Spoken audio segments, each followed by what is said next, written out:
증여를 할까 하는데 지금 하는 것이 좋을까, 내년에 하는 것이 좋을까에 대한 질문 보도록 하겠습니다. 먼저 세법 개정안을 보면 상속세 및 증여세 최고 세율 및 과세 표준이 조정이 될 것으로 보이는데, 만약에 조정이 된다면 현행 상속세 및 증여세 세율 및 과세 표준을 보면 1억 원 이하 10%, 1억에서 5억 20%, 5억에서 10억 30%, 10억에서 30억 40%, 30억 원 초과 최고 세율 50%를 적용하고 있습니다. 이 부분 개정안을 보면 최고 세율 인하 및 하위 과세 표준 조정이라고 되어 있는데, 한번 보면 2억 원 이하 10%, 2억에서 5억 20%, 5억에서 10억 30%, 10억 원 초과 최대 세율 40%를 적용하는 것으로 보입니다. 만약에 적용이 된다면 2025년 1월 1일 이후 상속이 개시되거나 증여받는 분부터 적용이 가능하겠습니다. 여기에 추가적으로 상속세 자녀 공제금액 확대라는 부분이 있는데, 간단하게 한번 짚고 넘어가도록 하겠습니다. 현행 상속세 공제 제도를 보면 기초공제 2억 원, 그 밖의 인적공제, 자녀공제 1인당 5천만 원, 미성년자 공제는 1인당 1천만 원 곱하기 19세가 될 때까지 연수를 계산을 하고, 연료다 공제 1인당 5천만 원, 장애인 공제 1천만 원 곱하기 기대여명 인수가 되겠습니다. 여기에 일괄공제 5억 원이 있는데, 기초공제 2억 원과 그 밖의 인적공제의 합계액과 일괄공제 5억 원 중 큰 금액을 공제 적용하고 있습니다.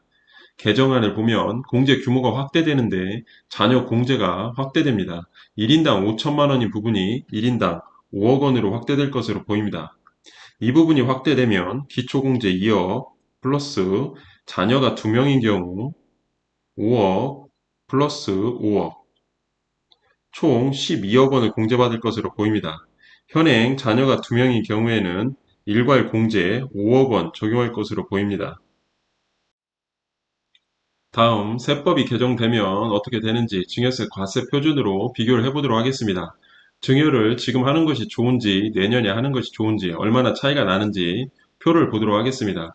증여세 과세 표준을 보면 1억에서 100억까지 설정을 해놓고 2024년 기준 1억 원인 경우 1천만 원, 2025년 기준 1천만 원, 산출세액 차이는 0원입니다. 1억 원인 경우에는 차이가 없습니다. 증여세 과세 표준 3억 원인 경우 2024년 기준 5천만 원, 2025년 기준으로는 4천만 원, 산출세액 차이 1천만 원이 차이가 나고 있습니다. 5억 원인 경우 24년 9천만 원, 25년 8천만 원, 이것도 1천만 원 차이가 나고 있습니다. 7억 원인 경우 2024년 기준 1억 5천만 원, 2025년 기준 1억 4천만 원, 1천만 원 차이가 나고 있습니다.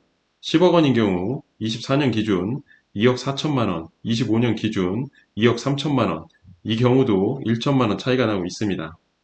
15억 원인 경우에도 1천만 원, 20억 원인 경우에도 1천만 원, 30억 원까지는 1천만 원의 차이가 나고, 30억 초과 50억 원인 경우 2억 1천만 원이 차이가 나고, 100억 원인 경우에는 7억 1천만 원이 차이가 나겠습니다.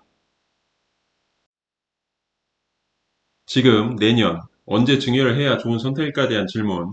물론 개정안을 보면 현재 적용 세율보다 낮아 보여 내년에 증여를 하는 것이 유리할 것으로 보입니다만, 현재는 30억 원 초과 50% 세율을 적용하고 있고, 내년 개정이 되면 10억 원 초과 40% 세율을 적용하게 됩니다. 그런데 증여 대상이 단순하게 현금 증여를 생각하고 계신다면 세율이 낮은 내년에 증여를 하는 것이 유리할 것으로 보이나, 증여 대상이 가치 상승이 예상되는 재산이라면 이야기는 달라질 수가 있겠습니다.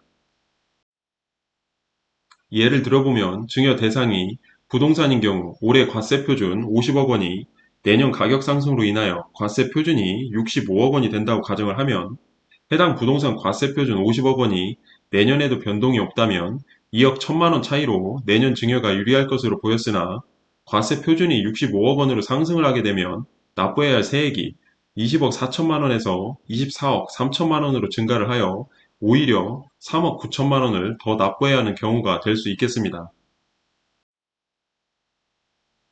따라서 가치 상승이 있을 것으로 보이는 증여 재산이라면 상황에 따라 올해 증여를 하는 것이 유리할 수도 있겠습니다. 단순하게 세율만으로 판단을 하기에는 무리가 있을 것으로 보이며, 증여 대상 재산이 어떤 형태의 것인지에 대한 판단과 함께 그 가치가 유동적인 것인지 고정적인 것인지 판단을 하여 실행할 수 있도록 해야 하겠습니다. 해당 예시는 아주 단순하게 이해를 돕기 위한 내용으로 참고만 하셨으면 좋겠습니다.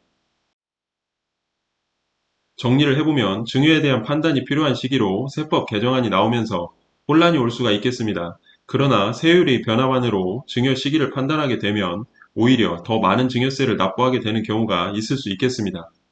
가치 변동이 있는 가치 상승이 예상되는 증여 재산의 경우에는 해당 증여 재산의 가치 판단이 우선되어야 하며 그에 따른 증여 시기를 결정해야 하겠습니다. 참고로 기준시가 고시일은 상업용 건물 및 오피스텔은 매년 1월 1일, 주택은 4월 말, 토지는 5월 말에 고시되므로 필요에 따라 증여 시기를 앞당겨 실행할 수 있으며 사망 시 사전 증여재산 10년 이내 합산하기 때문에 빠른 증여가 필요한 경우가 있을 수 있으므로 상황에 따라 판단이 달라질 수 있겠습니다. 관련 법 내용은 상황에 따라 달라질 수 있습니다. 시점별 확인이 반드시 필요합니다. 해당 내용은 단순한 예시일 뿐, 상황에 따라 모든 내용들은 달라질 수 있기 때문에 반드시 상담을 통한 판단이 필요할 것으로 보입니다.